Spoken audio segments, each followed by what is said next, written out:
Good morning. Let me read. My name is Justo Llecllish from Lima, Peru. I'm a lead pastor of Héroes 21, a Dove Church in Peru.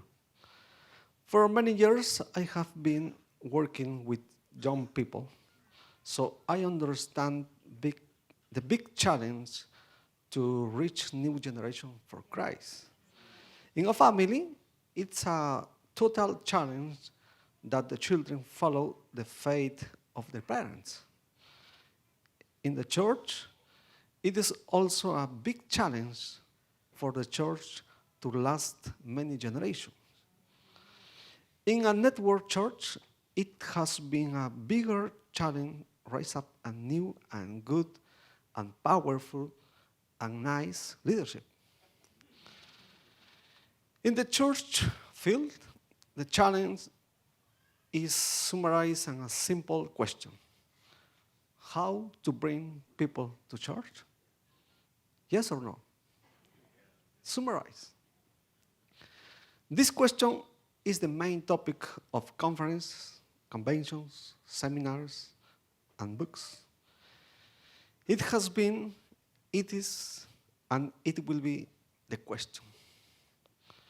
You and I are pastors, and we know what we are talking about. The context has changed many times, but no this question. Let's talk about times.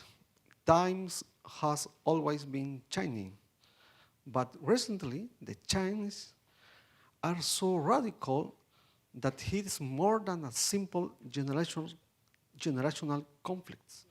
Now it is more like a culture shock. Let me explain. My mother is 77 years old. She asked me if I can teach her to use the computer. I asked her to sit in front of the monitor, and I showed her how to click on the Microsoft Word icon. She asked me, how do I do that? And I answered her, click with the mouse. She asked me again, what is the mouse? What is the animal, no? After this experience, I have learned a good professor first has to understand the context and then has to think what to respond. Also, a good preacher first has to understand the context and then has to think what to respond. I forgot that I'm a preacher.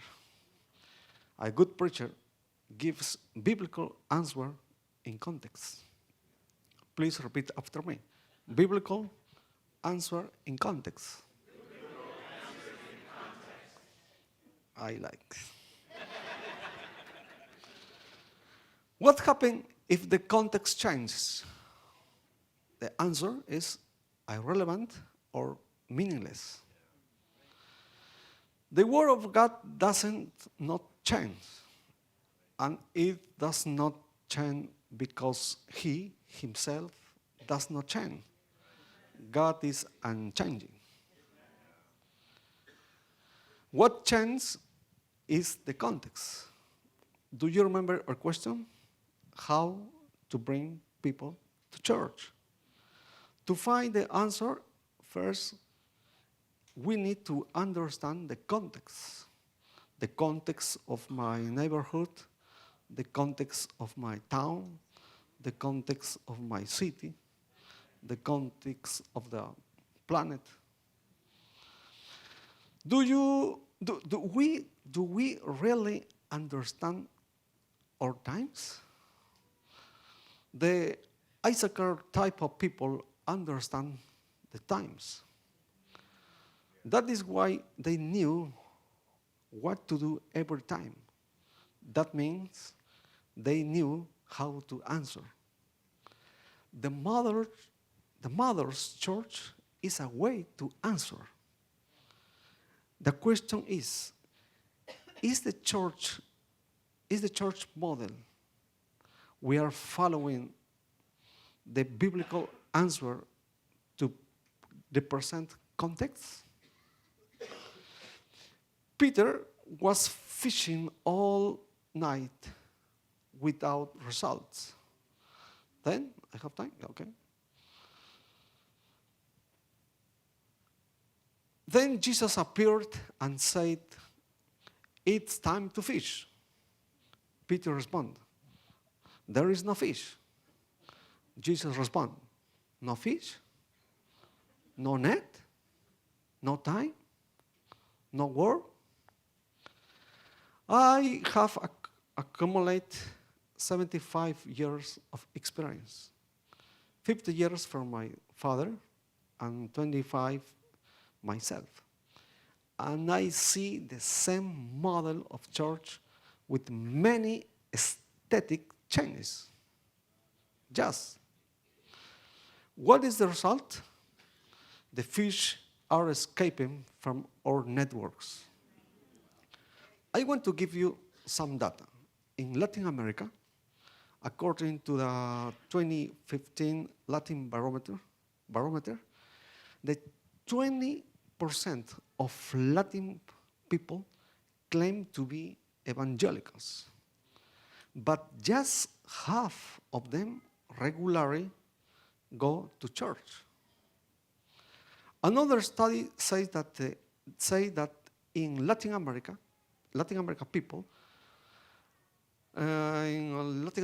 people last in a church for 7 years and then they leave. Why? According to Life Tree in the United States, by 2025, the churches will lose half of their members. But this is not new. It happened in Europe, it's happening in the United States, and everything that happened in the United States, it will happen in Latin America. Looks my gene. American invent, and you know.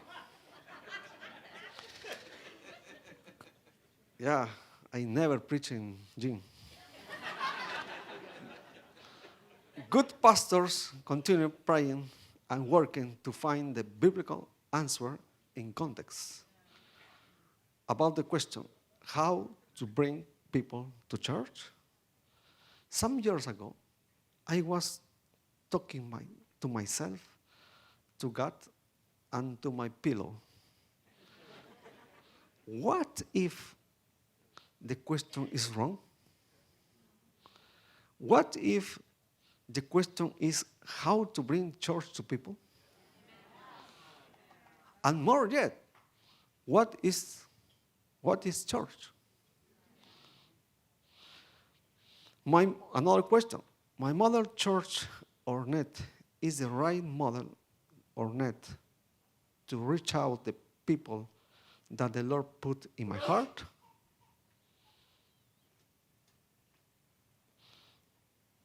Finished. Thank you for listening.